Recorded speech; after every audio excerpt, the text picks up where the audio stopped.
ఇష్టపడితే ఏదైనా చేయగలిగినప్పుడు దేవుణ్ణి ఇష్టపడు. దేవుణ్ణి ఇష్టపడ్డ మొదలెడితే దేవుని గురించి ఆలోచిస్తావు. దేవుని గురించి ఆలోచించే నీవు బైబిల్ చక్కగా నేర్చుకుంటావు. చక్కగా నేర్చుకొని ఇదిగో బైబిల్ దేవుడు ఎలా రాయించాడు, నా బ్రతుకుని ఎలా మార్చుకోవాలి, దేవుని కొరకు నా బ్రతుకుని మార్చుకున్నా. ఇదిగో కొంతమందిని దేవుని వైపు వాళ్ళు కూడా బ్రతికించాలి, బైబిల్ అర్థం చేయించాలి, దేవుడి ప్రేమను తెలియజేయాలి. ఇదిగో దేవుడి ప్రేమను తెలియజేసి నేను ఇదిగో క్రీస్తు యొద్దకు నడిపించాలి, క్రీస్తు ద్వారా రక్షణలోకి నడిపించాలని ప్రతి క్షణము కూడా బైబిల్ కలిగిన మనందరం కూడా దేవుని వైపు నడిపించడానికి దేవుని ప్రేమను క్రైస్తవుడిగా ఎల్లప్పుడూ కూడా ఏం చేయాలంటే తెలియజేయాలండి.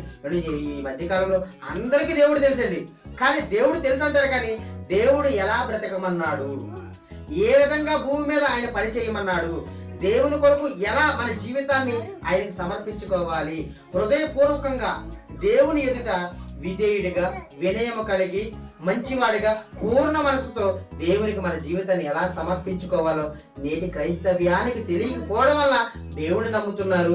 దేవుని నమ్మిన వారు ఇదిగో ఆదివారము ఆరాధనకి మాత్రమే సమయం ఇస్తున్నారు. మిగతా 6 రోజులు కూడా వారి ఇష్టానుసారంగా వారు బ్రతుకుతుంటారు. పాస్టర్ కర్మడిగా వందనాలు చెప్తారు, ఆ తర్వాత పాస్టర్ లేదు, వాక్యం లేదు, బైబిల్ లేదు. అంటే దేవుడు వారి హృదయాల్లో లేవడండి. ఎందుకంటే ఈ జీవితకాలమే శాశ్వతం అనుకుంటారు, ఇదే గొప్ప జీవితం అనుకున్నారు. దేవుని కూడా అవసరాలు ఆసరంగా తీసుకొని నమ్ముతున్నారు, కానీ హృదయపూర్వకంగా దేవుని తీసుకుంటూ పట్టలేదండి. ఒక్కసారి హృదయపూర్వకంగా దేవునికి చోటిచ్చి చూడండి.